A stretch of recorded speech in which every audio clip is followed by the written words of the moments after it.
Então vamos começar. Boa noite a todos, sejam muito bem-vindos. Continuando a nossa segunda temporada de lives da Cátedra Intercom. Hoje é dia 15 de junho e estamos recebendo aqui com muito prazer mais um dos nossos grupos de pesquisa que toparam participar desta segunda temporada de lives. Hoje estamos recebendo o GP Teorias da Comunicação. A nossa segunda temporada de lives, que tem o tema Comunicação e Resistência, Práticas de Liberdade para a Cidadania, começou no dia 20 de abril, totalizando 18 lives. Hoje é a live de número 17. Na próxima quinta-feira nós teremos a live número 18, e ontem nós acabamos de criar a live de número 19, que em virtude aí do lamentável falecimento, né, da lamentável perda do professor Jesus Martim Barbeiro. Então nós vamos fazer uma live para falar sobre o legado do professor na próxima terça-feira, das 18 às 19h30, já deixando o convite para que todos participem. Presenças confirmadas para esta live da professora Maria Imacolata Vassalo de Lopes, da USP, ex-presidente da Intercom, a professora Nilda Jax, da Universidade Federal do Rio Grande do Sul, e também o professor Raul Fuentes Navarro, da Universidade de Guadalajara, no México. Já estão confirmados, então, para a live da próxima terça-feira, dia 22, a Intercom também prestando a sua homenagem ao professor Jesus Martim Barbeiro. Mas hoje, então, vamos receber o GP Teorias da Comunicação, lembrando que todas estas lives têm 2 produtos derivados em 2021. Um primeiro produto é a organização de um e-book, que vai ser lançado no Congresso Nacional da Intercom de 4 a 9 de outubro, mais uma vez em modalidade virtual, em função da pandemia. As inscrições, como vocês já viram, já estão abertas, então depois o grupo também pode fazer aí a sua convocação para o envio de trabalhos ao GP. E o segundo produto derivado este ano, que é a novidade, é um podcast. Todas as lives estão sendo transformadas depois num podcast, numa parceria entre a Intercom e o Papo Com, que é do programa de pós-graduação em comunicação da Universidade Federal do Ceará. Lembrando também que a live, depois ela vai para o canal do YouTube, para o canal da Intercom no YouTube. Então, como eu disse para vocês, hoje nós estamos recebendo o GP Teorias da Comunicação, em nome do professor Giovandro Ferreira, presidente da atual diretoria executiva, as boas-vindas a vocês. Em meu nome, professor Rodrigo Gabriotti, diretor adjunto de projetos da Intercom, da professora Sônia Jacone, diretora de projetos, e da professora Nair Prata, diretora científica da organização, nós três que fazemos parte da comissão organizadora destas lives, também gostaríamos de dar as boas-vindas então a vocês. O GP Teorias da Comunicação traz para esta noite o tema pós-colonialismo, decolonialismo e recolonialismo no pensamento comunicacional latino-americano. Nós teremos a moderação do professor Márcio Teles, da Faculdade Casper Libero e da Universidade Federal da Paraíba. Vão estar com ele nesta live também a professora Tayane Oliveira, da Universidade Federal Fluminense, e o professor Luiz Mauro Sá Martino, da Faculdade Casper Libero. E conosco também, a quem eu passo a palavra agora para a abertura inicial, porque também vai fazer uma condução especial neste primeiro momento da live, é a professora Claudiane Carvalho, coordenadora do grupo de pesquisa e que é do Centro Universitário Social da Bahia.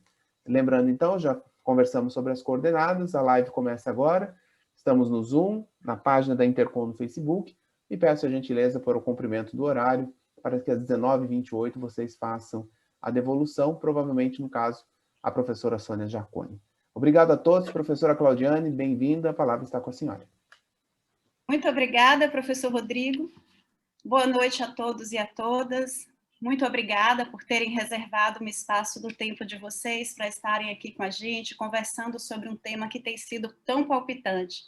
Antes da gente começar a falar sobre o tema, eu quero agradecer ao professor Rodrigo e às professoras Sônia e Nair pela organização das cátedras. Tem sido um espaço, eu vou utilizar uma frase há pouco instante dita pelo professor Luiz Mauro, já citando que têm sido espaços de respiro nesses momentos de tantas angústias e de tantas preocupações, né?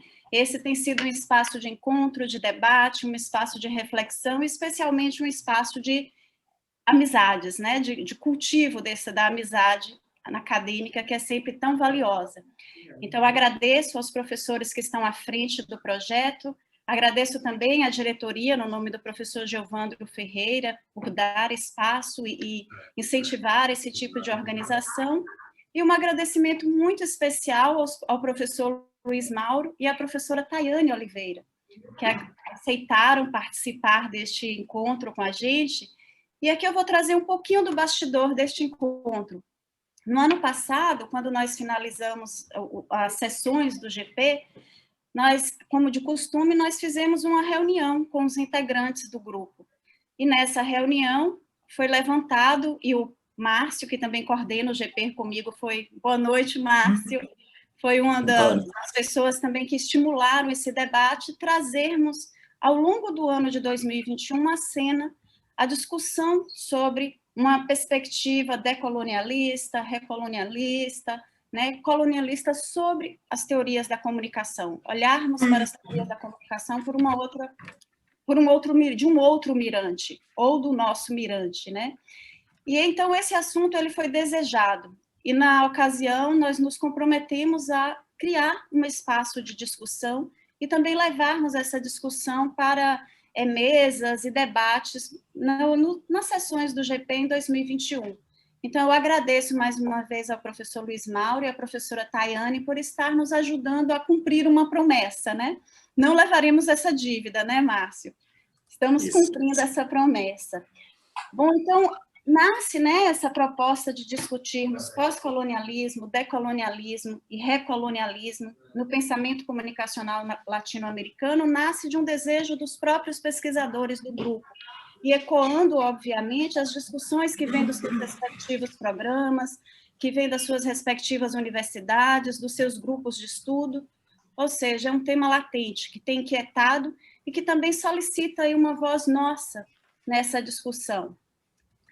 Realizá-lo hoje não foi uma proposta inicial, mas realizá-lo hoje nós entendemos também como uma homenagem a um dos mais importantes, né, está aí no grupo de um dos mais importantes pensadores da comunicação no século XXI, que foi o Jesus Martim Barbeiro. Ao professor Jesus Martim Barbeiro, os nossos mais sinceros agradecimentos e o reconhecimento à sua trajetória. Ele que tantas vezes, e continuará, obviamente, sendo tão lembrado, tão citado, embasando tantas reflexões e nos permitindo subir em seus ombros para olharmos além.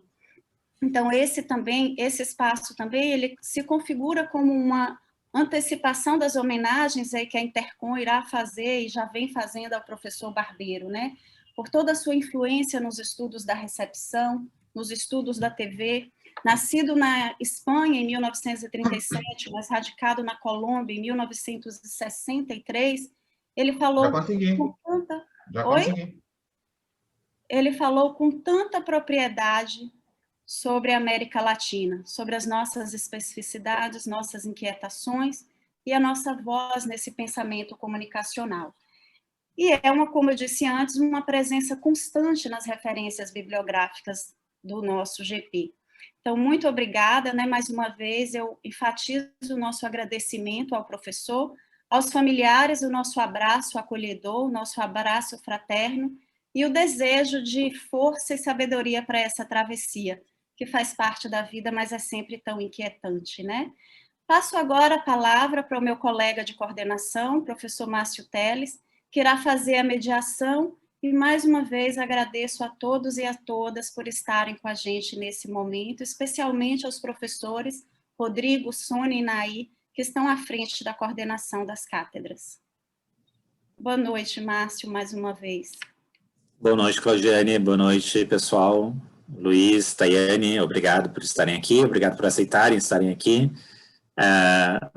Eu acho, até a Claudiane já fez uma ótima introdução para falar um pouco sobre esse tema, né? Por que a gente está fazendo essa live, qual era a nossa ideia? A nossa ideia é trazer esses debates epistemológicos também para o grupo de teorias da comunicação da Intercom, e acho que as questões em relação às outras visões de comunicação teóricas, epistemológicas, é algo muito importante, acho que é algo bem interessante para a gente falar. E eu convidei vocês dois, né? Eu fiz um pouco da curadoria e eu vou fazer a apresentação de vocês. São dois colegas com quem já trabalhei, trabalho atualmente junto, dois colegas queridos. Eu quero fazer a introdução de vocês e eu vou falar nessa introdução quais são os trabalhos que me chamaram a atenção de vocês ultimamente, que eu achei que isso aqui renderia uma boa discussão, né? Acho que não é apenas questões teóricas, epistemológicas, mas acho que tem bastante questões materiais aí, puxando um pouco para o meu lado, para a gente debater em relação ao pensamento latino-americano e as imposições aí, ou mesmo questões de capitalismo acadêmico, como chama a Tayane recentemente. Acho que são questões bem legais que a gente vai poder falar. Eu não quero atrapalhar muito também na nossa fala, acho que o debate é o mais importante, né? Vou fazer a introdução de vocês dois rapidamente e e depois vou passar a palavra à Tayane para a apresentação, ok? Depois o Luiz. Combinados? Bom.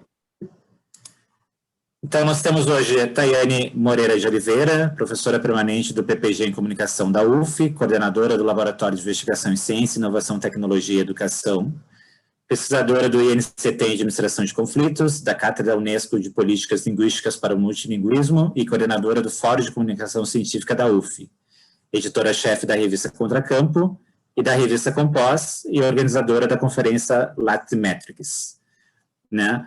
Recentemente, a Tayane publicou, junto do seu colega Alfonso de Albuquerque, professor, Pensando o Recolonial nos Estudos de Comunicação, Reflexões a partir da América Latina, numa edição recente da revista Comunicação, Mídia e Consumo, um artigo recomendado, muito bom, em que a Tayane comenta algumas das questões, tendo em vista questões mais estruturais sobre as revistas científicas. Eu acho que é um bom enquadramento para a gente pensar as questões sobre colonialismo, recolonialismo no pensamento teórico da comunicação, e aqui no Brasil e na América Latina. Enfim, são questões bem interessantes. Essa é a Tayane e o Luiz Mauro.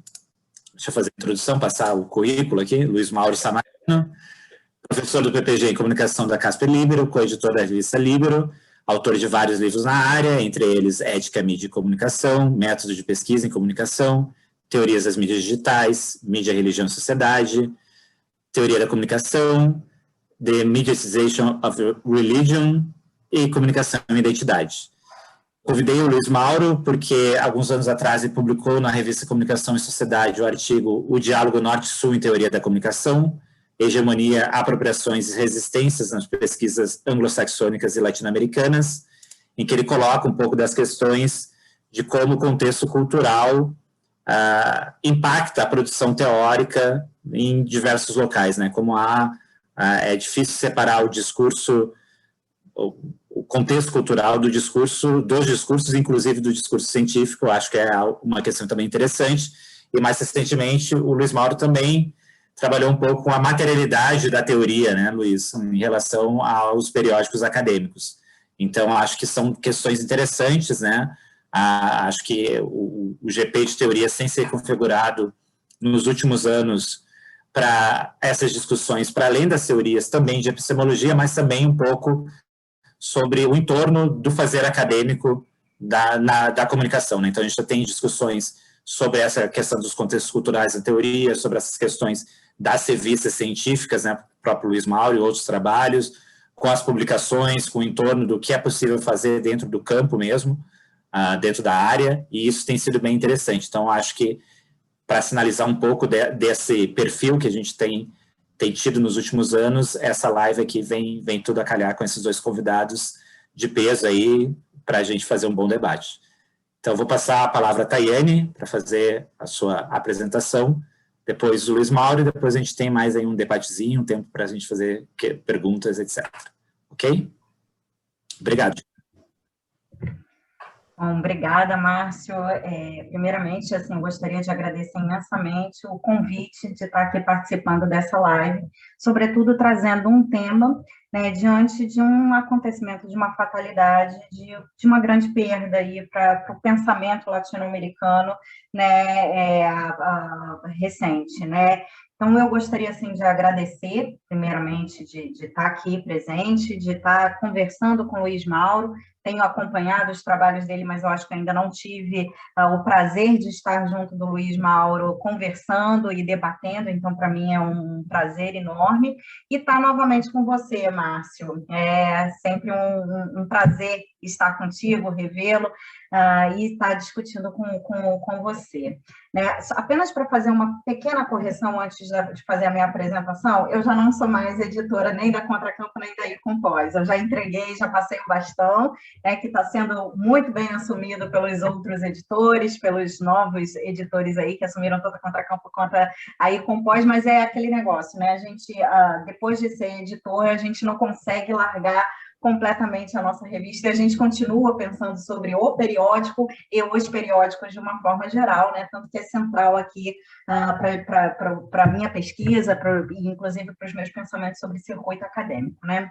Então, o que eu vou falar aqui rapidamente, assim, né, tentar sintetizar parte do meu pensamento e ir um pouquinho além do que eu trouxe de contribuição no artigo que o Márcio referenciou, né, o artigo publicado com o professor Afonso de Albuquerque sobre o pensamento recolonial, né, os modos de operação de movimentos recoloniais no circuito acadêmico e a partir do campo da comunicação. Eu vou fazer uma breve apresentação geral sobre distinções em torno da decolonialidade, da pós-colonialidade e o que é o recolonial e como que ele se configura, tanto nos circuitos acadêmicos como também no campo da comunicação de uma forma geral, né? No circuito acadêmico, no campo acadêmico e também a partir da própria comunicação.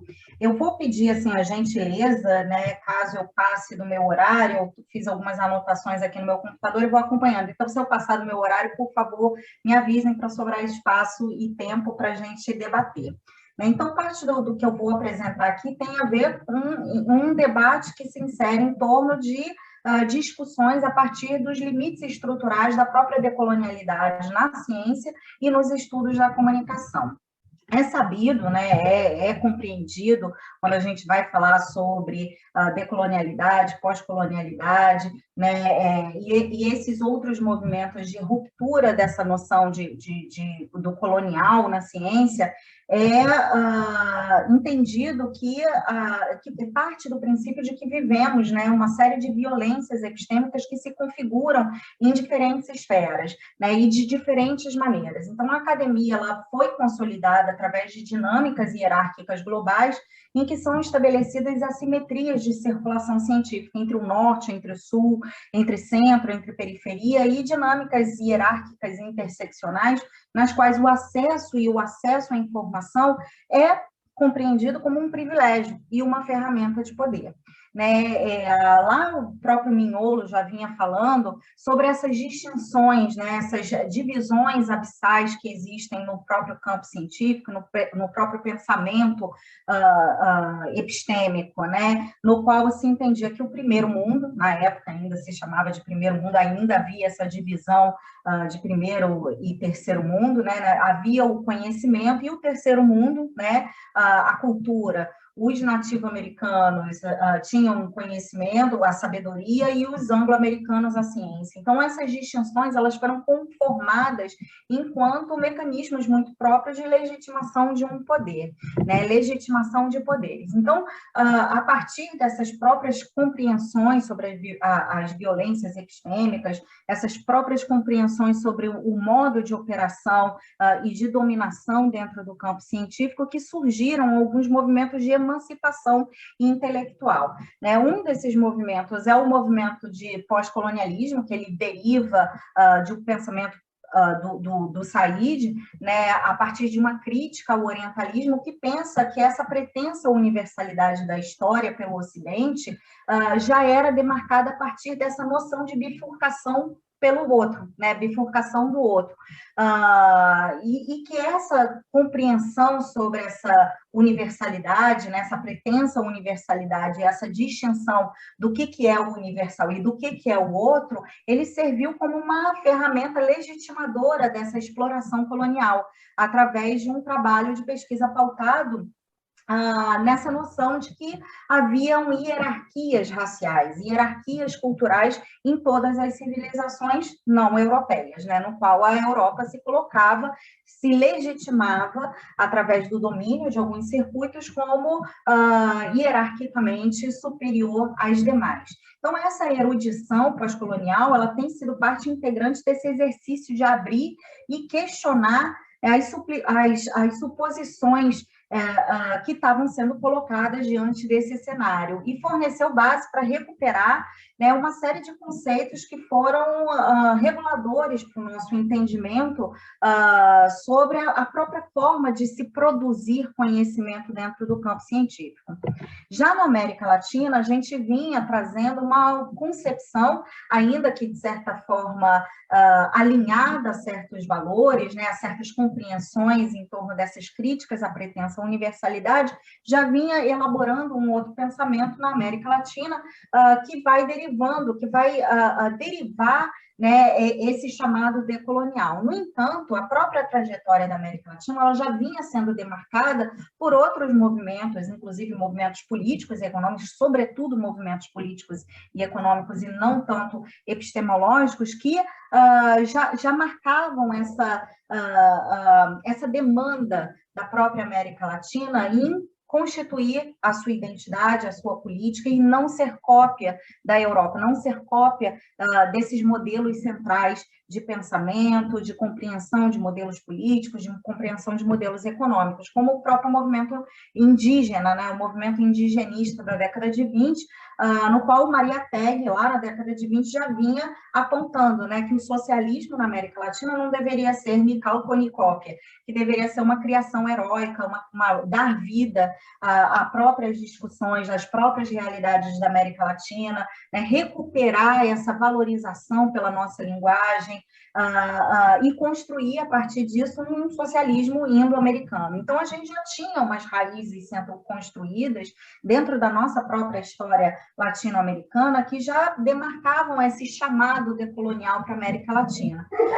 Esse chamado decolonial, ele vem acontecer posteriormente ao movimento indigenista, obviamente, muito em função de uma crítica que se tinha enquanto uma predominância de pensamento que havia se consolidado na América Latina a partir dessa noção de desenvolvimento, né? Essa noção de um pensamento, a constituição de um pensamento desenvolvimentista cepalino, né? E que já vinha demarcando, né? Compreendendo o modo de entendimento sobre os territórios, o modo de entendimento sobre as nações, a partir da noção de que havia um progresso unilinear de desenvolvimento. E que os territórios periféricos, vamos colocar assim, eram em desenvolvimento, eram subdesenvolvidos porque eles precisavam de um liberalismo econômico, né? Precisavam de certas lógicas de mercado serem instituídas dentro das suas políticas, dentro das suas economias, para poder alcançar esse desenvolvimento. Então, a demarcação sobre as questões de desenvolvimento e modernidade foram muito latentes nessa constituição desse pensamento decolonial na América Latina. E posterior a isso, Mignolo, ele vem a partir dessa crítica a essas noções desenvolvimentistas, vem trabalhando, né, vem pensando, construindo esse pensamento em torno dessa emancipação intelectual, né, a partir dessa noção de que a decolonização do conhecimento, descolonização do conhecimento, ocorre a partir do reconhecimento de fontes e localizações geopolíticas de conhecimento, ao mesmo tempo que afirma esses modos e práticas de conhecimento foram negados por um domínio de formas particulares, e que a epistemologia, portanto, ela deveria ser geolocalizada, ela deveria ser geográfica em sua historicidade. Então, se lá atrás havia toda uma discussão em torno dessa emancipação da América Latina a partir de perspectivas políticas e culturais, é a partir desse chamado decolonial que começa a ser trazida essa discussão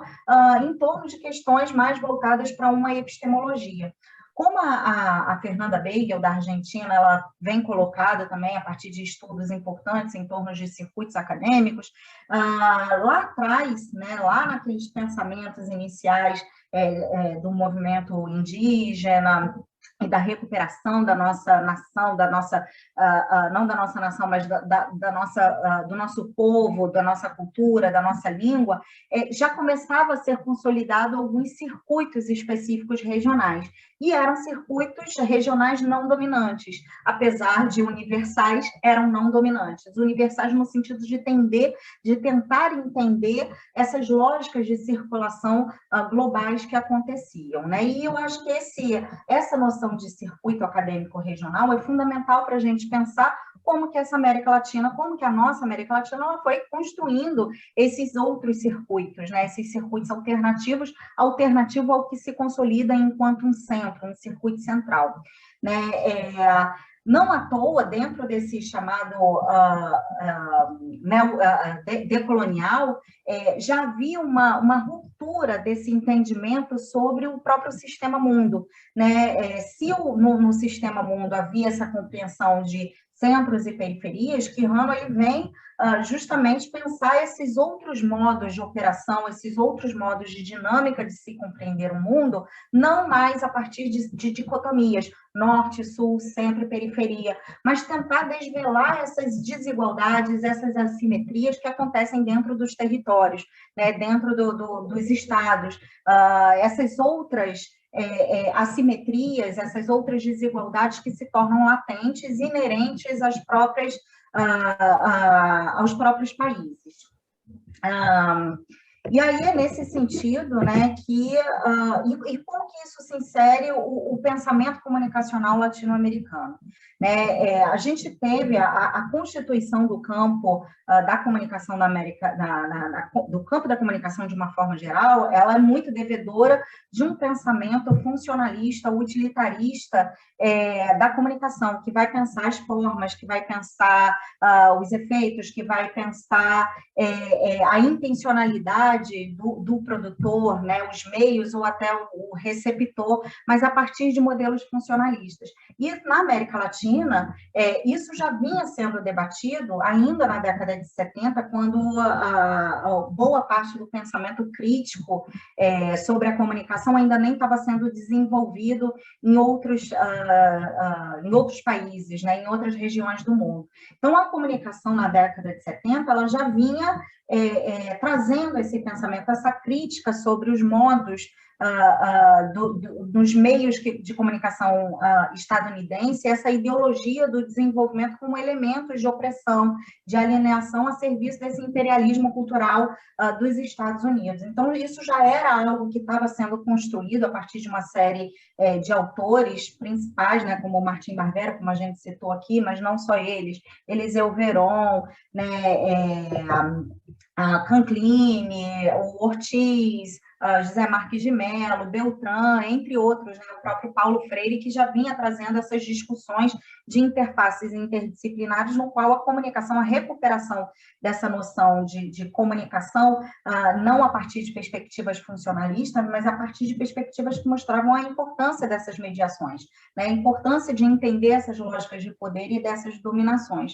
Mas mais do que os autores de maneira isolada, a América Latina ela também se constitui a partir de uma formação, de uma consolidação de redes muito importantes, né? De institucionalizações regionais que foram fundamentais para proliferar, né, para fomentar esse pensamento latino-americano. Então, a gente tem uma série de instituições, como a CISPAL, principalmente após a segunda fase. Numa primeira fase da CISPAL, havia ainda uma divulgação de modelos norte-americanos, né, de pesquisas da América do Norte, mas após a segunda fase, após a década de 70, começa a ser trazido esse referencial latino-americano e construir uma rede de pesquisadores, mas não só a CISPAL, né? A gente teve o CEREM, a gente do Chile, a gente teve o ILET no México, a LAIC, que foi fundamental também para essa construção de redes de pesquisadores latino-americanos, né?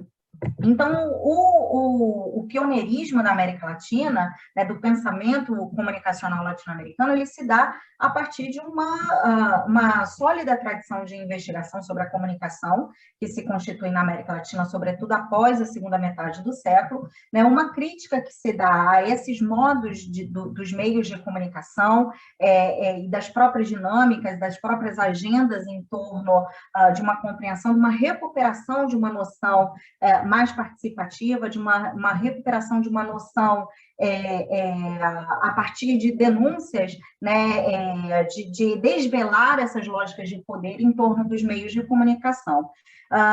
Então, a América Latina ela foi capaz de trazer esse pensamento através de uma sólida rede que havia se constituído, isso após os anos 70, né? Mas, curiosamente, essa rede, apesar do pioneirismo do pensamento latino-americano, essa rede ela perde a sua centralidade enquanto de identidade, não se trata bem de um declínio, né, mas de um declínio de reconhecimento global, vamos colocar assim, né, perde a sua centralidade enquanto uma identidade formadora do pensamento latino-americano, né, reconhecida por outros, né, por outros países, justamente num período em que há uma grande mudança sobre os circuitos acadêmicos, que é ali na década de 90, né, que começa a se consolidar, né, a se entranhar dentro do próprio circuito acadêmico, do próprio circuito científico, lógicas neoliberais, né, são modos de recolonizar o pensamento, né, através de uma série de dinâmicas, de uma série de circuitos. Então, o que acontecia na América Latina nesse período? Né? A gente, principalmente aqui no Brasil, a gente vivia um período de desestatização da universidade, né? Os cortes, eles vinham acontecendo de maneira abrupta, né? Então, a gente minguava a universidade, minguava os institutos de pesquisa que se consolidaram na América Latina a partir desse pensamento crítico, que é muito próprio da América Latina, enquanto se inseria essas outras dinâmicas a partir de um discurso muito próprio, em que a gente vê latente até hoje, né, e sendo fortalecido até hoje, a partir de circuitos de avaliação da ciência. Então, a partir do momento que você tem menos dinheiro, você precisa avaliar, né, para poder distribuir a pouca verba que se tinha e que se tem, né? E hoje a gente vê o quanto que isso continua presente nos nossos mecanismos de avaliação.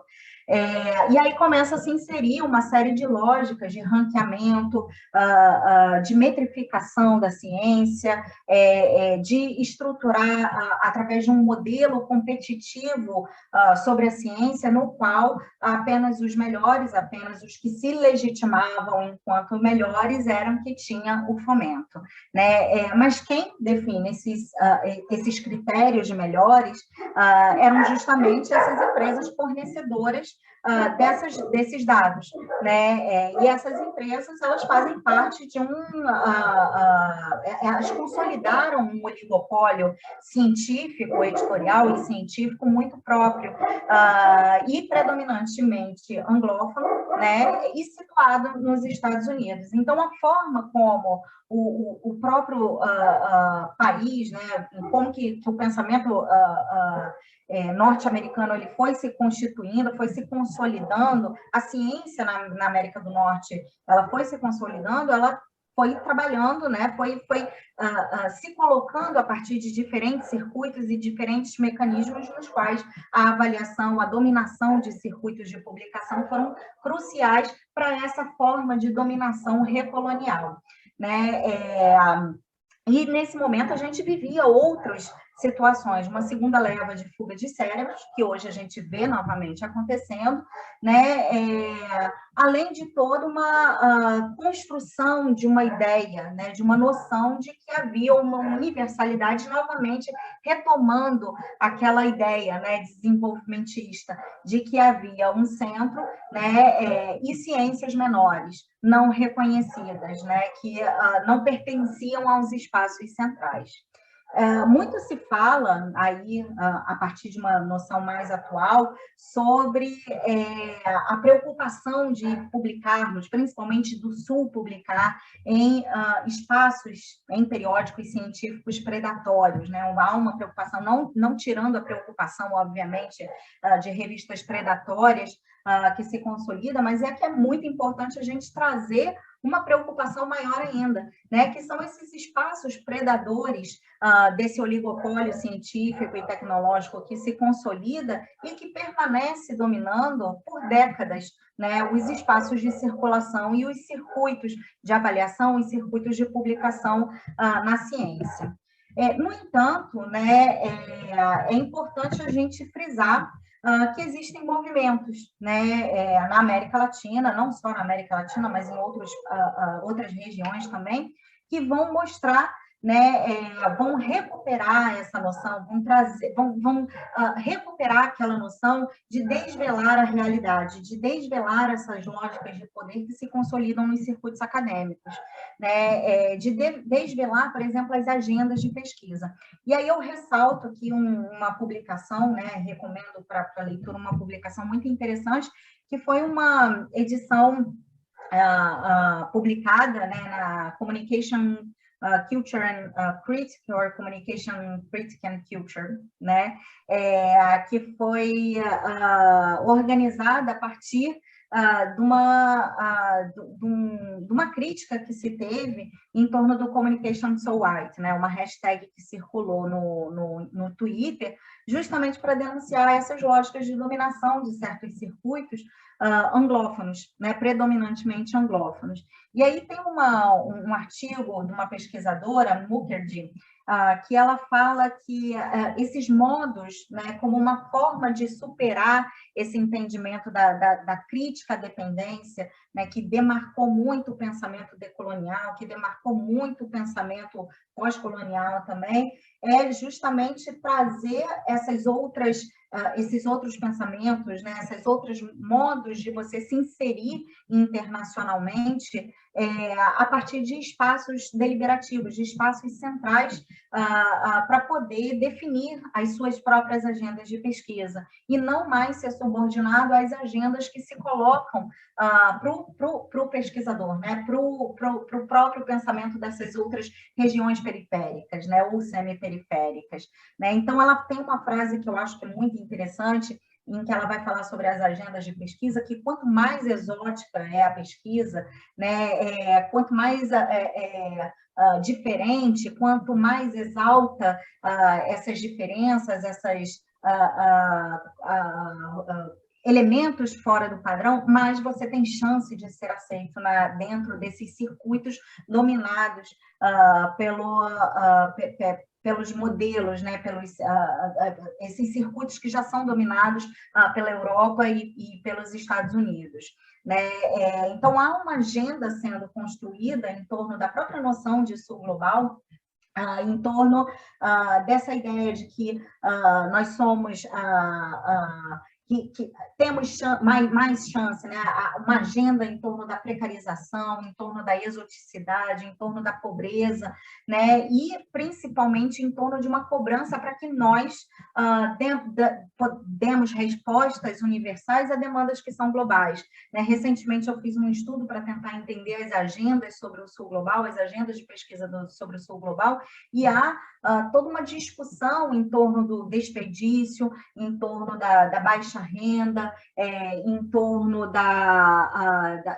de mudanças climáticas, como que se isso não fossem, como se não fossem pautas globais, né? Como se não fossem consequências de modelos desiguais do próprio modelo, né? do próprio sistema capitalista. Então, é importante a gente estar atento para essas agendas que se consolidam, né? E como que é a contribuição, né? Se a gente parte desse entendimento que os circuitos de publicação, esses circuitos de avaliação da ciência, eles ainda são dominados e legitimados, inclusive, pelos países de centro-periferia, por países anglófonos, né, pelos Estados Unidos e por parte da Europa, né, qual é a contribuição que aquele pensamento latino-americano que a gente precisa recuperar e trazer, e os próprios circuitos que foram consolidados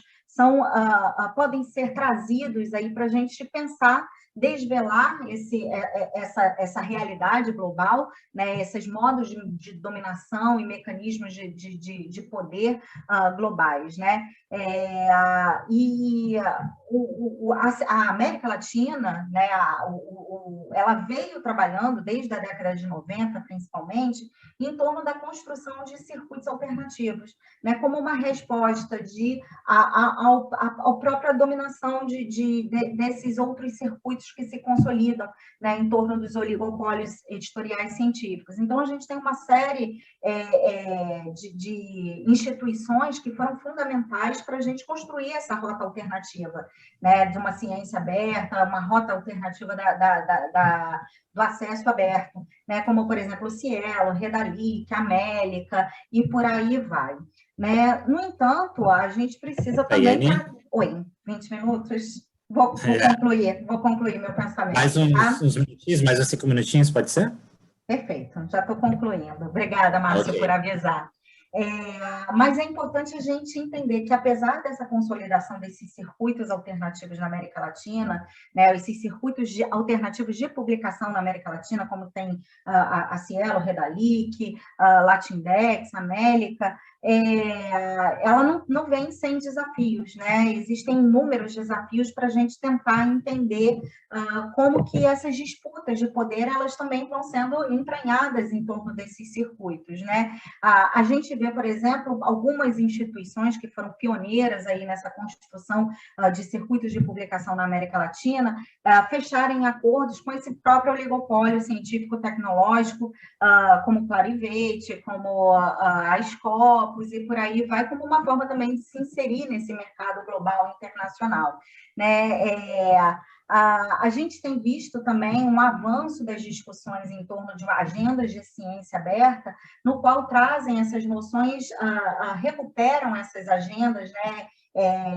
Impõem certas agendas utilitárias e administrativas sobre a ciência, né, e responsabilizam um indivíduo, né, sobre os modos de se fazer ciência aberta. Então, é preciso depositar, é preciso fazer isso, é preciso que o pesquisador coloque os seus dados abertos em determinadas plataformas. Então, a gente vê aí, dentro desses circuitos alternativos da ciência aberta, se construir um próprio processo de plataformização da ciência, novos mecanismos de capitalismo acadêmico, no qual se oferta plataformas, serviços para uma ciência aberta, né, em troca de dados, em troca de, não necessariamente em troca de taxas de publicação, mas em troca mesmo dos dados que são depositados, né? Então, uma racionalidade neoliberal sendo constituída em torno também dessa própria noção de ciência aberta, no qual a América Latina foi pioneira, né, na qual a América Latina sempre esteve na vanguarda para discutir o acesso aberto. Mas a gente tem outros desafios, né? E aí eu vou ser rapidamente para concluir. A gente tem outras agendas normativas, né? As agendas que reforçam esse papel de precariedade e exoticidade da ciência, né? As agendas que são cooptadas por acadêmicos que insistem em perseguir essa intencionalidade do produtor, algo que já foi muito discutido, inclusive por Barbero, né? Que legitimam as terceiras vias e as práticas iliberais, né? Políticas científicas coloniais que nos impõem certas condições de mordomos acadêmicos, né? Servindo aos indicadores, aos circuitos de publicação do oligopólio editorial científico, e outros desafios nos quais a gente se depara hoje, né, que vai não só recuperar aquela década de 90, quando os próprios circuitos acadêmicos de avaliação da ciência eles se consolidaram, né, essa noção de capitalismo acadêmico ela se consolida, mas também, né, por um processo de deslegitimação da ciência, de descrença epistêmica, né, não só uma desestatização da universidade, mas uma descredibilização da universidade.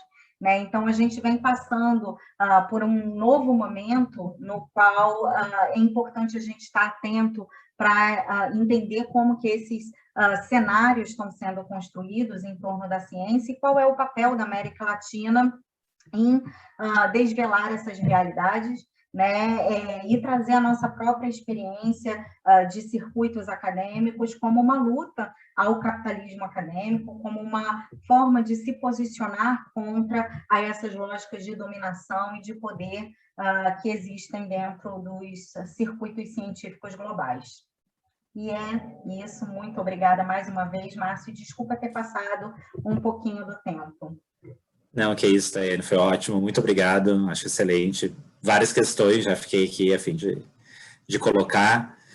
Até agora, eu e a Claudiane, a gente estava catando aqui alguns dos textos que você foi citando, a gente colocou um ali e me lembrei, né, um em inglês, me lembrei que é, tipo, entre essas várias questões dos periódicos e desses oligopólios, monopólios acadêmicos, está aí o Sci-Hub, as questões de, né, o LibGen, né, se é difícil não fazer ciência aqui no Brasil se não fosse com essas as subversões, né, digamos assim. Então, a gente tem várias questões bem interessantes que você traz, né, e essa perspectiva é bem legal para a gente debater também. Bom, vou passar a palavra ao Luiz Mauro, para a gente ter tempo para conversar depois, né, dessa fala, da fala de vocês. Luiz Mauro, por favor, é contigo. Obrigado, Márcio. Primeiro de tudo, boa noite para todos e todas. Um prazer muito grande estar aqui. Realmente são espaços de respiro, espaços como esse que nos lembram por que somos professoras e professores, por que somos pesquisadores, porque nós temos uma alegria muito grande de participar de uma comunidade acadêmica. Eu acho que nesses tempos tão difíceis, mais do que qualquer outra coisa, esse senso de comunidade, de pertencimento, faz toda a diferença. Saber, olha, está difícil, mas nós estamos aí, está difícil, mas todas e todos nós estamos juntos, exercitando um exercício de comunidade que cada vez mais implica também a acolhida, a hospitalidade, o sentido de receber o outro na diferença, com a diferença. Então, espaços como esse, como o GT de Teorias da Comunicação, como os eventos que a gente vem participando, são, eu diria que, espaços não só de resistência, no sentido de cultivo de um saber, mas espaços também de vivências e de experiências que diminuem um pouco o sofrimento social, o sofrimento psíquico, que caracterizam de maneira tão triste a nossa época. Resistir às paixões tristes é também cultivar um pouco dessas paixões alegres que o encontro com o outro nos traz, e é um encontro mediado pelo conhecimento. Eu até iniciaria dizendo que é um encontro mediado pelo desconhecimento, que é o que nos traz aqui para buscar aprender. Então, muito obrigado mesmo por essa oportunidade. Queria agradecer a Intercom, ao convite do Márcio, a Claudiane, junto da coordenação, a oportunidade de ouvir a Tayane. Nossa, Tayane, eu tenho lido muito você. Então, te ouvi em duas dimensões aqui, 3 dimensões, que otimismo meu, né? Como se a gente tivesse presencial. Em 2 dimensões, mas tá muito legal. Está muito legal, tenho tido muitos aprendizados com seus textos e agora, pessoalmente, também está sendo muito legal. E, como vocês falaram, destacaram de várias maneiras, né, essa sequência de lives aqui da Intercom é uma iniciativa sensacional para a gente pensar a nossa área de comunicação. E hoje nos calha essa situação de termos perdido Martim Barbeiro, né? E, de fato, é uma situação complicada. Ainda ontem, anteontem, né, quando soube da notícia, foi aquele choque para todas e todos nós, justamente porque eu acho que, de alguma maneira, todas e todos aprendemos um pouco que pensamento latino-americano passava pelo nome de Martim Barbeiro. Eu lembrei, nas minhas aulas de teoria da comunicação, lá na graduação, em 1995, tenho a impressão que metade do pessoal que está assistindo a gente aqui não era nascido em 95. Você vai falar, o que tinha no mundo em 95? Eu não lembro, não tinha internet. Mas eu estava na faculdade, eu lembro que nas aulas de teoria da comunicação, com o professor Laán Mendes de Barros, ele nos apresentou, olha, tem uma perspectiva nova, latino-americana, que a gente estudou como um módulo do curso no pensamento de Martim Barbeiro. Aliás, naquela época, 95, era o recém-publicado, aliás, não havia sido sequer publicado no Brasil dos meios às mediações. Se eu não me engano, a primeira edição é de 97. Então, era aquele senso de novidade e um senso também de comunidade, de pertencimento. Que pertencimento, de falar, puxa, olha, a gente estudou fulano, fulano, fulano, fulano, que são da Europa, Estados Unidos, basicamente França, Estados Unidos e Inglaterra, mas, de repente, tem alguém que escreve aqui da Colômbia. Opa, tem alguém que sabe o que é inflação. Tem alguém que sabe o que é ver a moeda desvalorizar. Tem alguém que sabe o que é ir no supermercado e contar o dinheiro. Tem alguém que sabe o que é não ter um estado de bem-estar social. E isso lá em 95 me chamava muito a atenção de falar, puxa, o que será que se escreve daí? Então, está aqui hoje uma oportunidade, enfim, não só desse reconhecimento a Martim Barbeiro, mas também muito de trazer esse pensamento que de alguma maneira, nos une aqui. E eu gostaria de compartilhar aqui algumas dúvidas. Eu trouxe algumas inquietações que não são de hoje. Aliás, eu gostaria de aproveitar esse espaço, eu achei esse tema sensacional, pós-colonialismo, decolonialismo, e aí já tem o recolonialismo, para compartilhar algumas inquietações que me perturbam bastante e já não é de hoje. Estudando teoria da comunicação, e eu sou apaixonado por teoria da comunicação, por metodologia, por estudos epistemológicos, a gente dificilmente consegue escapar de pensar as questões institucionais e políticas que estão relacionadas ao desenvolvimento de um tipo de pensamento comunicacional. E essas questões, elas já me pegam aí há algum tempo, no sentido de pensar uma epistemologia da comunicação além do cânone, pensar outras vozes. Daí a ideia de compartilhar inquietações que me incomodam já há muito tempo. Eu lembro de, em 2014, conversar com colegas de vários PPG-Cons em eventos e seminários, e encontros, e uma coisa que me incomodava era essa desigualdade brutal na distribuição do conhecimento, na distribuição dos saberes. E desde aquele momento eu fui buscar outros saberes, aqui dentro do Brasil mesmo. Nós podemos começar fazendo provocações, pensando nós mesmos, e eu estou no jogo, tá? As provocações não me tiram do jogo, não. Eu estou jogando com todo mundo. Não estou falando do alto. Olha, não. Estou compartilhando dúvidas de quem está nas mesmas situações, inclusive fazendo as mesmas coisas que eu vou provocar aqui, tá? Não estou falando do alto, não. É como participante do jogo. Mas me chamava muito a atenção, quando eu ia olhar os textos que eu lia, para aulas, para tudo mais, e eu notava uma desigualdade na distribuição geográfica desses textos. Da onde que eles vinham? E eu não me refiro só ao exterior, eu me refiro também à nossa distribuição interna de produção do conhecimento. Eu notava que eles vinham de poucos lugares, que as vozes, mesmo quando eram vozes de outras localidades, de outros espaços, elas vinham digamos, ligadas a alguns espaços e não todos. Isso me incomodava um pouco. Eu pensava, gente, tem coisa muito legal sendo desenvolvida em espaços e a gente não fica sabendo. E de uma maneira muito material mesmo, é muito difícil você encontrar livros e artigos distribuídos de maneira um pouco mais igualitária.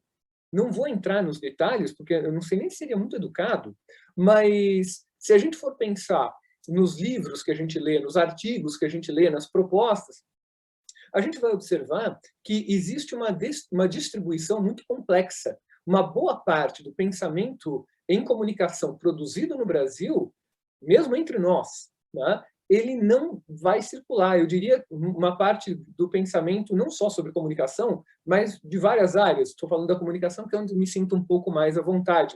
Mas ele não chega. Então, isso já, lá em 2014, 2015, eu falava, gente, quanta coisa magnífica deve estar sendo produzida em tudo quanto é lugar, e eu não sei, e não chega para nós.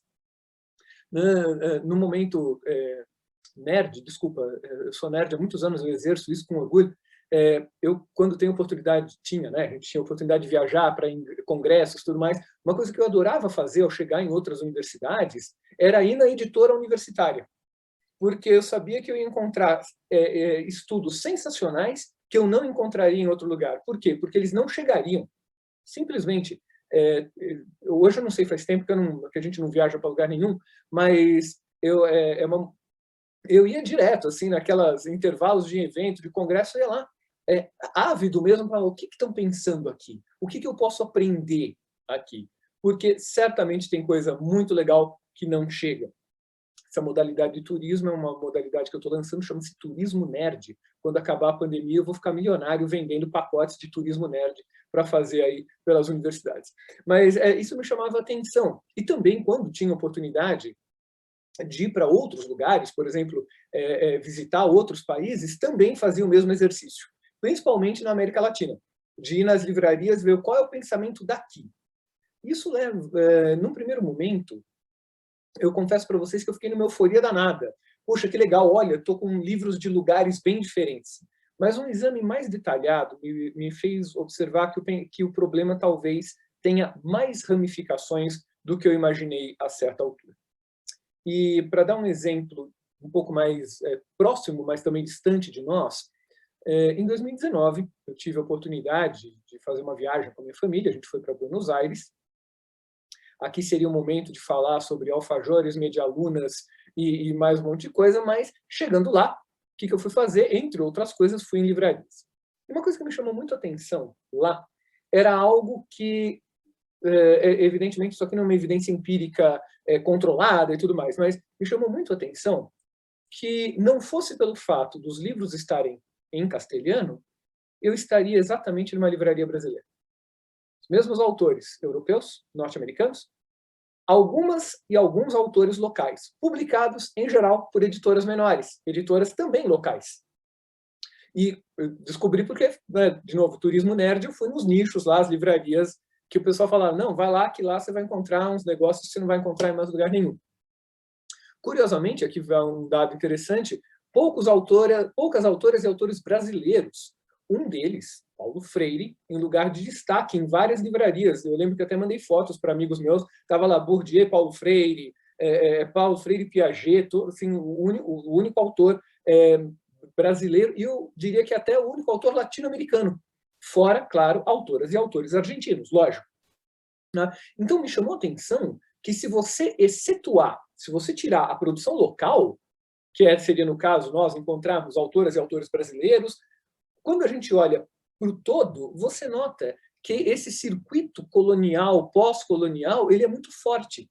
Porque de novo, eu estava numa livraria em Buenos Aires, mas se você fizesse um rápido exercício de imaginação, você se veria numa livraria brasileira. A mesma coisa em Montevidéu, que tive a oportunidade de visitar também.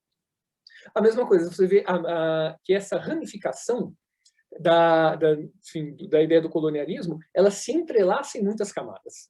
Por isso, me parece que quando a gente fala numa perspectiva epistemológica de pós-colonialismo, decolonialismo, recolonialismo, talvez a gente precise chamar a atenção para o fato de que existem muitas camadas entrelaçadas dentro desse colonialismo. E agora, só para me contradizer totalmente, falando em decolonialismo, como diz Michel Foucault, esse autor super brasileiro, né, nascido aqui em São Paulo, como lembra Foucault, as redes de circulação de conhecimento também são redes de poder. O que por acaso, numa metalinguagem aqui, faz com que, para mencionar pós-colonialismo, esteja me valendo de Michel Foucault, que é um autor que se encontra aqui, se encontra lá na Argentina, se encontra em Montevidéu. E por quê? Porque é um pensamento que se ramificou. Isso nos leva a fazer a pergunta, ou algumas perguntas, do porquê que essas redes estão funcionando.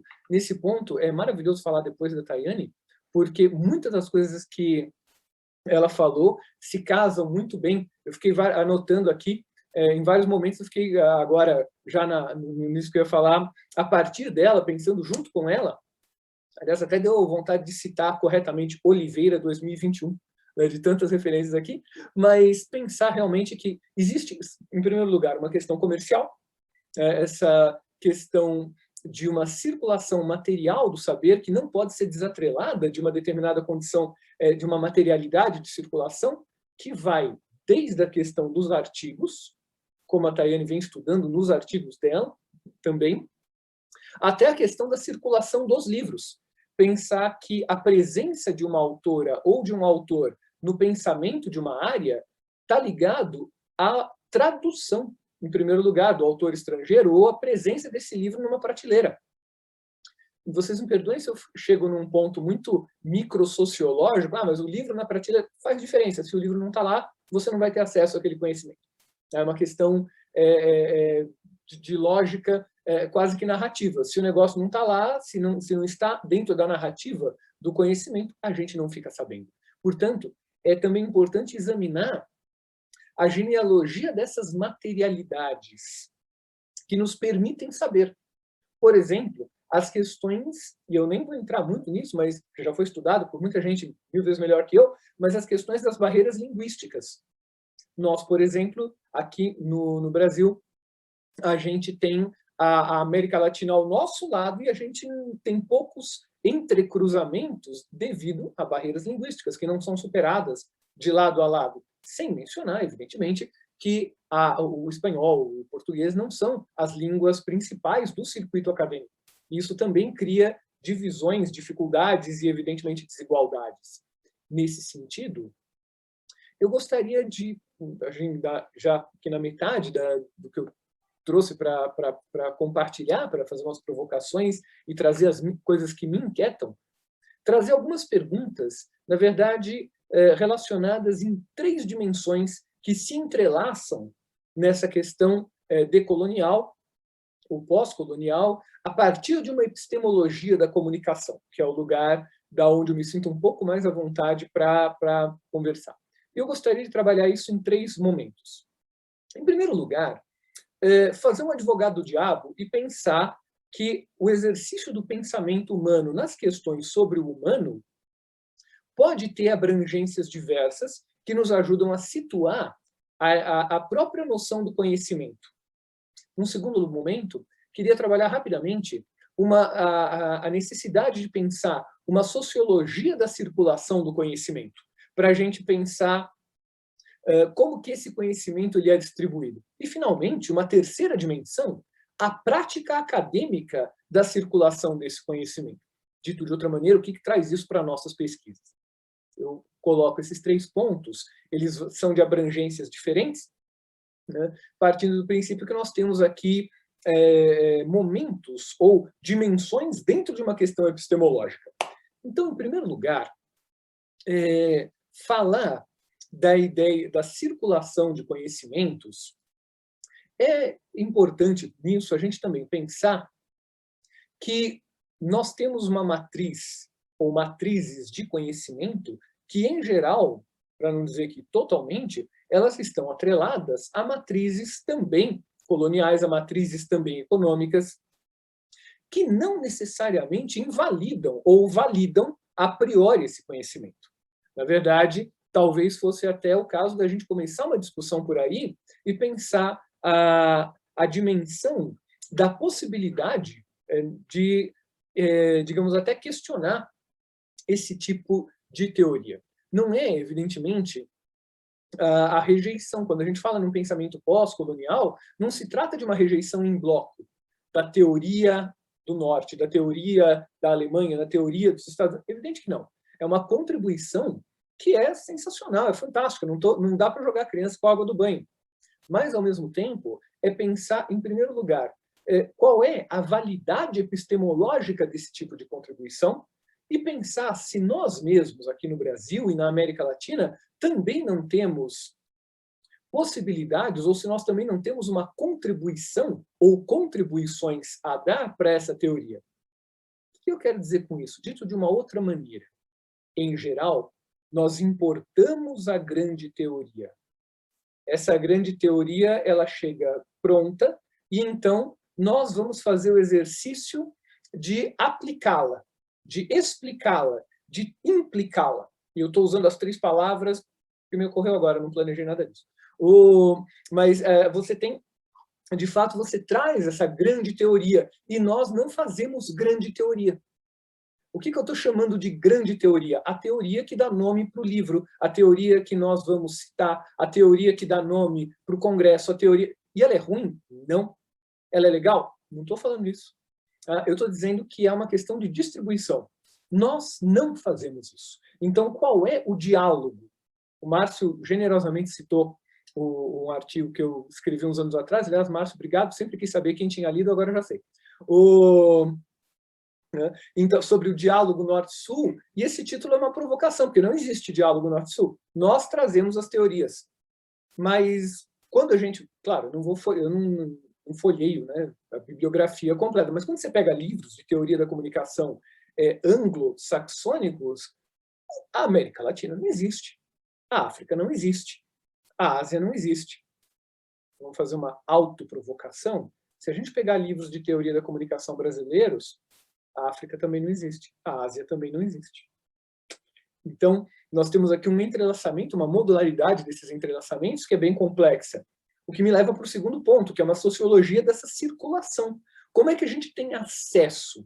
Vale observar que o número, ou acho que a gente pode até falar, o número de teorias da comunicação que a gente conhece, ele é muito restrito a 2 espaços geográficos, 2 ou 3. E eu não falaria nem Europa e América do Norte. Por quê? Porque raramente aparece um canadense. Se pá, acho que tem McLuhan e Irving Goffman. O pessoal, se pá é uma expressão que eu aprendi com meus alunos de graduação, eu achei sensacional, eu adotei para a vida. Eu recomendo que vocês adotem a expressão se pá, é maravilhosa. Voltando. Então, basicamente, você tem Goffman e McLuhan, canadenses. E lembrando que os dois foram radicados nos Estados Unidos, ou tiveram sua grande elaboração teórica nos Estados Unidos. Então, o fato de serem canadenses não os trouxe para cá. Né? Da mesma maneira, quando a gente fala de Europa, na verdade, nós estamos falando basicamente de França, Inglaterra, Alemanha e Espanha, com algumas exceções de Portugal, uma outra exceção da Itália. Acabou. A Europa Oriental é um grande mistério. E aí o que me incomoda é falar, gente, quanta coisa legal deve estar acontecendo lá. E fazendo uma brincadeira que eu faço com meus alunos, e se alguém em Bratislava, na Eslováquia, descobriu o que é comunicação?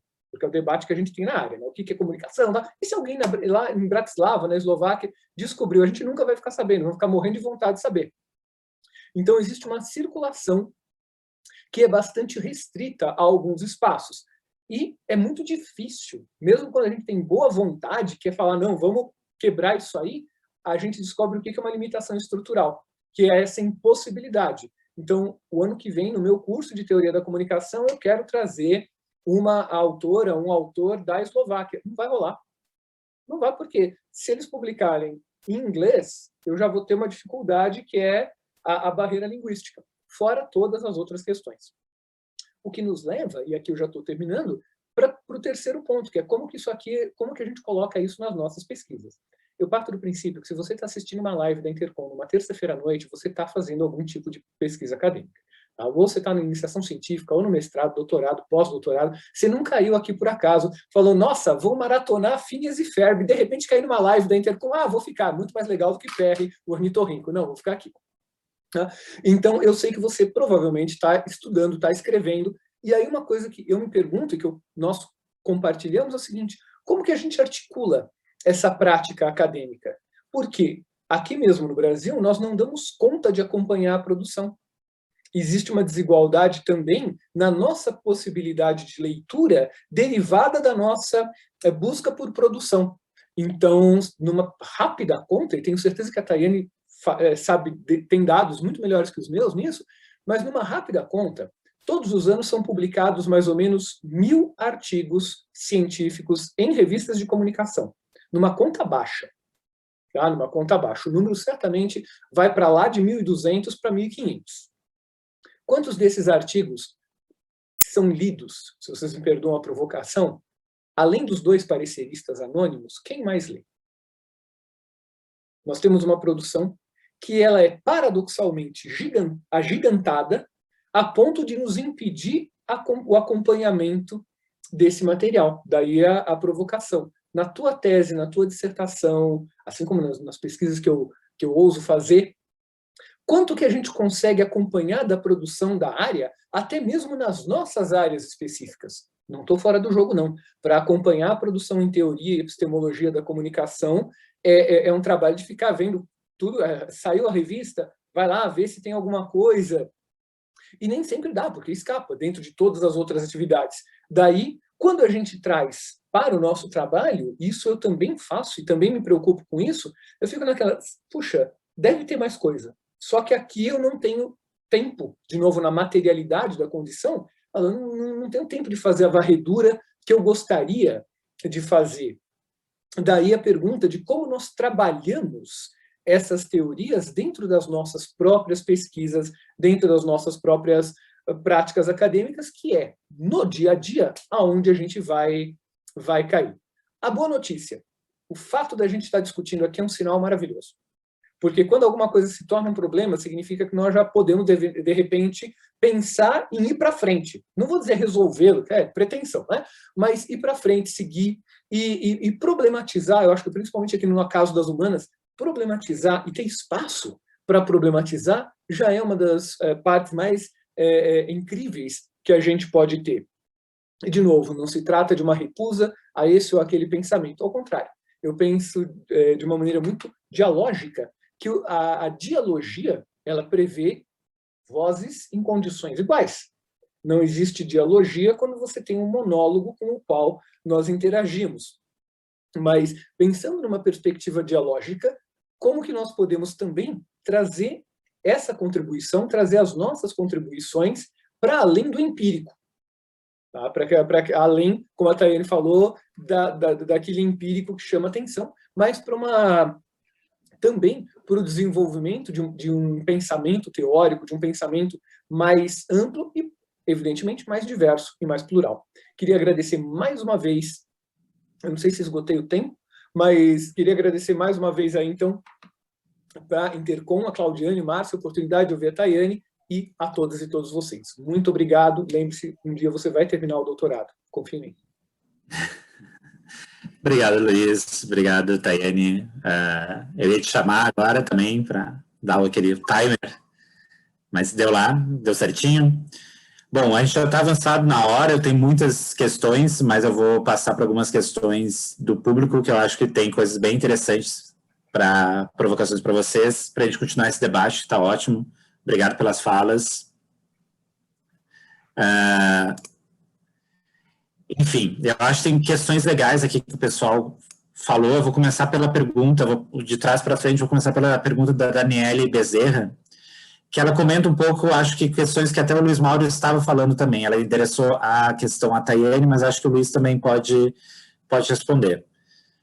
Que é como é que aparece nas pesquisas em comunicação no Brasil essa questão do pós e do decolonialismo? Se são discussões restritas a trabalhos que se debruçam sobre isso, ou se é em temas, né? Existem uma abordagem, acho que ela está pensando, existem abordagens temáticas que são pós-coloniais e tal.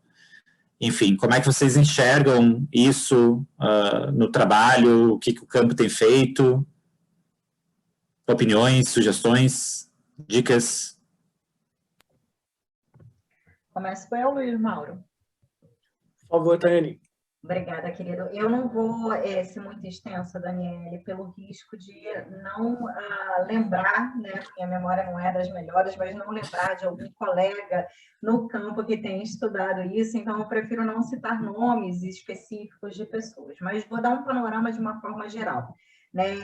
A gente tem alguns núcleos de pesquisa trabalhando com essa noção de decolonialidade, né? A gente tem grupos que têm experimentado práticas, né, que têm trazido outras abordagens, que têm, inclusive, tido a mesma provocação que o Luiz Mauro trouxe para a gente.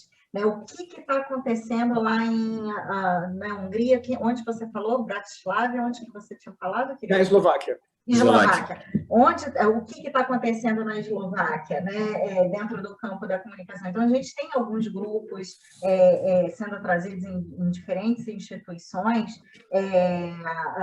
a partir da epistemologia da comunicação, a partir dessa compreensão da comunicação, mas principalmente a partir de temas específicos, né, a partir de objetos muito específicos. E aí, sim, eu posso lembrar de alguns nomes, principalmente que tentam romper essa ideia de que apenas a academia pode produzir conhecimento, né? Que trazem outras práticas, que trazem outros grupos para produzir junto com os acadêmicos, para pensar sobre as dinâmicas de pesquisa. E aí a gente tem, por exemplo, o Rafael Groma, na URGS, falando sobre cooperativas de plataformas digitais, e tem trabalhado junto com as próprias cooperativas, que é uma forma de produzir conhecimento. A gente tem o Tarcísio falando, por exemplo, sobre racismo algoritmo, que é uma forma também de desvelar essas lógicas de colonialidade que se dão através das tecnologias. Né? A gente tem a Melina Santos trabalhando em torno da recuperação de estudos em torno do rock angolano, do rock africano, né? Então, a gente tem uma série de pesquisadores que trazem essas temáticas, né? Mas é importante, assim, também colocar, e aí eu coloco muito mais como uma provocação do que como uma resposta, né? Que a própria noção de decolonialidade, isso não acontece, obviamente, dentro do campo acadêmico, mas ela também tem sido apropriada por lógicas de mercado muito próprias, né? Tem havido quase uma moda em torno da decolonialidade, então tudo é decolonial, né? O café é decolonial, compre o café decolonial por R$40, né? Compre isso decolonial, porque, enfim, você está ajudando certas cooperativas e só vai te custar R$750, né? Então, existe uma forma, a astúcia do capitalismo, como colocaria Nancy Fraser, de se apropriar de certas pautas, e inclusive de se apropriar de certos pensamentos e certas epistemologias para poder ali ganhar um nicho muito específico. Não que isso aconteça exatamente dentro do campo acadêmico, mas que é importante a gente também se colocar que essas disputas em torno dos sentidos, né, elas se dão para além do campo acadêmico, né? Mas, enfim, a gente tem uma série de referências e, obviamente, eu fico super à disposição depois de passar aí sabendo que eu corro o risco de esquecer algum colega, né? Luiz? Daniele, obrigado pela questão. Olha, eu vou seguir muito a linha aqui da Tayane. Eu diria o seguinte, eu chutaria que a gente está trazendo isso para a teoria da comunicação, para os estudos de comunicação, em algum momento de 5 anos para cá. É muito recente, muito, muito recente. Nós temos, claro, não é uma genealogia. A gente tem estudos anteriores. Vale lembrar que o nome decolonialidade, ele aparece recentemente, mas a ideia de estudos não estudos contra-hegemônicos, estudos descentralizados, estudos que vão se dirigir na perspectiva do chamado Sul-Sul, né? Que eu também tenho algumas questões em relação a essa ideia de Sul. Tem muitas questões, mas enfim, não é o momento. Isso já é muito anterior. Muito, muito anterior. Existem iniciativas que a gente pode mapear bem anteriores para se pensar, por exemplo, a perspectiva lusófona dentro da comunicação, que inclui certamente, aí a gente vai encontrar já uma perspectiva lusófona, não apenas em relação a Portugal, mas em relação também a Angola, Moçambique, Goa, e vários outros lugares onde a gente encontra esse tipo de trânsito. Então, essa perspectiva, eu diria que com o nome decolonial, ela é nova, mas ela, enquanto prática acadêmica, ela, para sorte nossa, ela já tem uma história muito grande, porque não é de hoje que a gente se pergunta isso. Esse tipo de questão, quando a gente faz um estudo meio arqueológico das teorias da comunicação, dos livros de teoria da comunicação, dessa materialidade do que foi teoria, a gente nota que essa preocupação é uma preocupação antiga, uma preocupação que a área de comunicação sempre teve, de pensar também a denúncia, digamos, da hegemonia nos meios de comunicação, nunca passou também sem uma perspectiva autorreflexiva em relação a qual era o ferramental teórico de conceitos que se usava para isso. E nunca se deixou de apontar, de falar, não, peraí, nós também temos que pensar qual que é o nosso lugar. Existem até várias publicações da própria Intercom, publicações mais antigas, sobre pensamento comunicacional latino-americano, com matrizes comunicacionais da América Latina, isso vale recuperar até no site da Intercom, essas publicações que mostram, falam, olha, nós temos uma contribuição. E eu estou falando de livros dos anos 90, do início dos anos 2000, anos 80. Então, a trajetória é bem longa, Daniela. Eu acho que vale uma exploração aí. Eu estava pensando, ouvindo vocês falarem, eu acho que experiências que ligam um pouco desses pontos, né? Hoje mesmo eu estava numa ligação com um colega alemão que trabalha na Áustria, e a gente estava tentando ter alguma ideia para uma chamada de uma revista acadêmica internacional, e aí ele me falou assim, não, é muito bom que você do Brasil está aqui comigo, porque eles gostam de uma visão sul-global, então já é um bônus para a gente ser publicado. Então, tem esse, né, um pouco do fetiche do estrangeiro, né? Isso, estar na Europa, às vezes é isso, né? Não, a gente quer te ouvir falar de América Latina, né? Não vem aqui discutir teoria da comunicação aqui, que não é a mesma coisa, né? Para ti, a gente quer te ouvir nesse lugar de latino-americano, etc. Então, tem essas experiências, né? Isso é algo interessante também, né? Um pouco do inverso da moeda, né? Dessa ideia do colonialismo.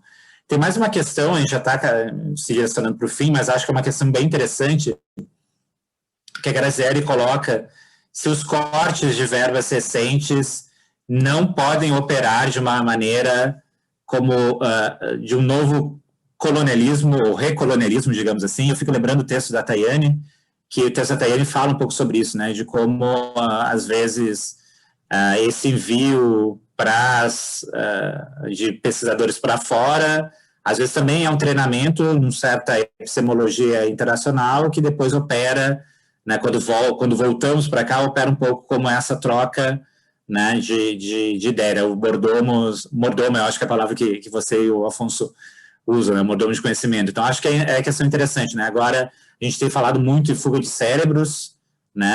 Até hoje saiu uma notícia de que nunca foram pegos tantos brasileiros tentando entrar nos Estados Unidos quanto nos últimos anos. Então, a gente tem todas essas questões que também parece fazer parte desse debate que a gente está fazendo aqui sobre colonialismo e recolonialismo. Como é que vocês veem algo assim? Vocês têm algo a ver? Queria que vocês falem um pouquinho sobre isso. Excelentes questões, Márcio. É uma pena que a gente já esteja chegando aí ao fim do nosso debate, né? Porque eu acho que renderia ainda bastante coisa. Mas eu acho, te ouvindo falar sobre essas agendas, né, que se colocam, o sul global, tal como a decolonialidade, também tem virado um termo da moda, né? É quase como um modelo mesmo de... a gente vai ter que falar junto com os meus cachorros, vai ser difícil. É quase como um modelo mesmo de legitimação, né, de países em se colocar como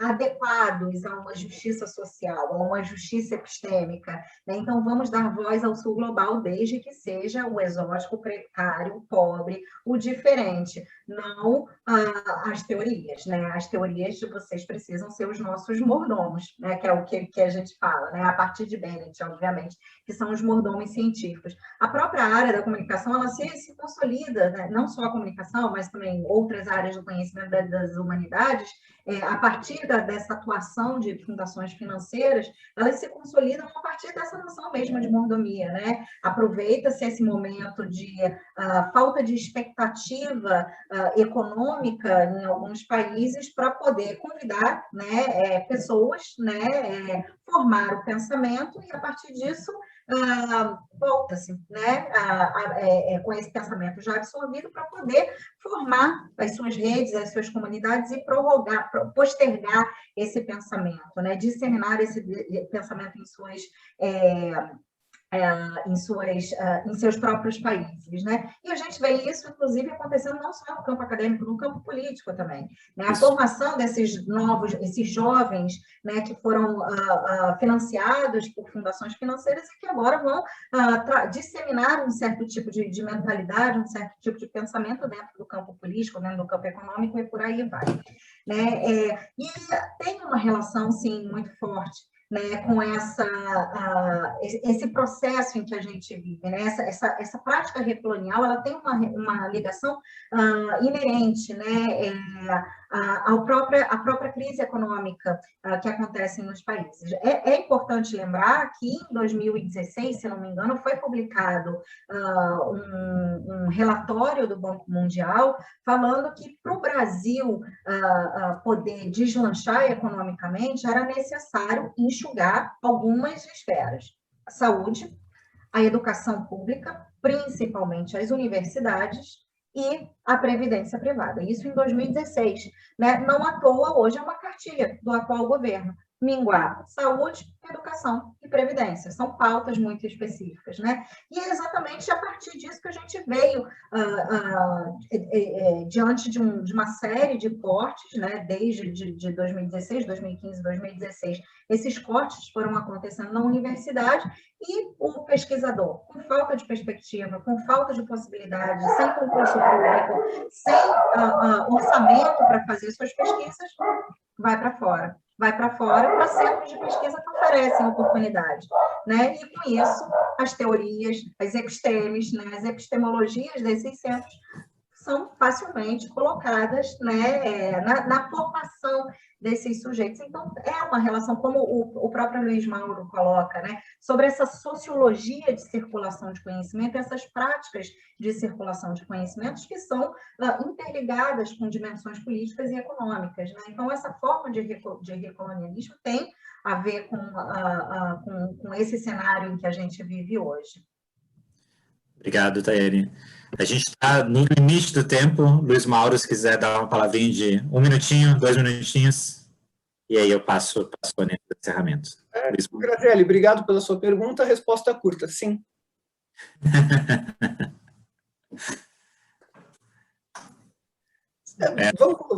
Eu expando um pouco a resposta. Eu estou olhando o relógio, porque eu sei que vocês têm que entregar a gravação às 7h30. Basicamente, pesquisar custa dinheiro. Por quê? Porque pesquisadores também têm esse mau hábito de comer, pagar conta, viver. Alguns até têm vida social. Aí você fala, como é que era? Lembra antes do mestrado como era a sua vida? Era vida social. Então, a gente tem todas essas demandas. Até para a própria prática acadêmica. A gente precisa de material de pesquisa, pesquisa de campo, tudo mais. E, evidentemente, à medida que você vai ficando sem recursos, para você continuar produzindo, você vai para caminhos para outros, né? Caminhos mais fáceis, que geralmente são aqueles que já estão estabelecidos, até de maior acesso, de acesso mais fácil. Então, essa é a resposta longa. A resposta longuíssima não vai rolar, que o Márcio e a Claudiane vão falar, fica quieto. Bom, obrigado, Luiz, Tayane, acho demais. Tem várias perguntas, eu tentei juntar algumas perguntas também que estão aparecendo no Facebook. Infelizmente, vai ficar para a próxima. Acho que a gente continua o debate. Estão todos convidados ao GP de Teorias da Comunicação. Essa é uma das pautas que a gente quer debater também, né? Por isso que a gente está fazendo essa live aqui. Convidou o Luiz Mauro e a Tayane para a gente conversar. Também convidados a participarem do grupo esse ano. Muito obrigado pela participação de todos. O pessoal que está aqui no Zoom, o pessoal que está lá no Facebook. Foi genial. Obrigado. Vou passar a Sônia, fazer o encerramento do Intercom. E é isso, gente. Obrigado. Ok, Márcio, obrigada aí pela oportunidade também, passando a palavra aqui para mim. Parabéns pela live, organizada aí pelo grupo Teorias da Comunicação, excelente live, a gente fica aqui nos bastidores da Intercom, né, acompanhando tudo, e vocês estão de parabéns pela organização e pela temática que trouxeram hoje, tão pertinente, tão relevante, né, que traz tantas informações e tanto conhecimento para todos nós. Agradecemos aqui a presença da professora Tayane Oliveira, da Universidade Federal Fluminense, viu, professora? Não a conhecia, né? Então, leve nosso abraço à Universidade. Luiz Mauro, né, da Caster Libero. Muito obrigada, professora, pela presença. É verdade, né? Nós pesquisadores, professor, nós temos, né, essas demandas, né? A gente come, dorme, né? A gente precisa viver. As pessoas acham que não, mas a gente tem tudo isso, né? A gente acaba tendo que... Achei interessante esse seu fechamento, né? E agradeço a mediação do professor Márcio Teles, excelente mediação, professor, obrigada aí pela condução da live, muitas perguntas, a participação de todos, a gente agradece imensamente, e queremos convidá-los, todos e todas que estão aqui na live, na sala e também lá no Facebook, para a nossa live do dia 17 de junho, quinta-feira, promovida pela Cátedra Intercom, com o tema José Marques de Mello e Paulo Freire, aproximações e diálogos. Hoje, só para a gente também retomar aí, hoje seria, né, celebraríamos o aniversário do professor José Marques de Mello, 15 de junho, né? Então, hoje também tem essa data, 15 de junho. E nós teremos, nessa live da quinta-feira, promovida pela Cátedra Intercom, a presença da professora Ana Maria Fadu, da Intercom, do Sérgio Matos, eu estarei presente, o professor Rodrigo Gabriotti e o professor Thomas Tuft, diretor do Instituto para Mídia e Indústrias Criativas da Universidade, não sei se eu pronunciei o nome corretamente, Universidade de Loughborough de Londres, tá? É mais ou menos essa pronúncia. Nós estaremos, então, na quinta-feira, trazendo esse debate sobre essa temática, as aproximações e diálogos na educação, entre o professor José Marques de Mello e o Paulo Freire. Então, todos estão convidados, as inscrições já podem ser feitas, acessem lá o site da Intercom, façam as inscrições e participem. E a gente agradece mais uma vez a presença de todos, continuem se cuidando e acompanhem as lives da Cátedra Intercom, que não vai terminar no dia 17, a gente vai promover mais uma, né, 19 lives, por conta, eu acho que o Rodrigo apresentou logo no comecinho, né, por conta aí da partida triste, né, do Martim Barbeiro, e que trouxe tantas contribuições, eu ouvi a professora Tayane falando, o professor Luiz Mauro, mas somos, né, todos nós aqui, temporários, né, nós temos um tempo aí, e esse tempo finda, né, para as pessoas, e graças a Deus alguns deixam um legado tão importante como o professor Martim Barbeiro, que nos deixou, e vai ser sempre retomado e estudado, e tantas contribuições trouxe e continuará trazendo para todos nós, né? Então, muito obrigado, cuidem-se e até a próxima. Obrigada, professores. E obrigada a todos os presentes. Obrigado, gente. Obrigada. Um abraço.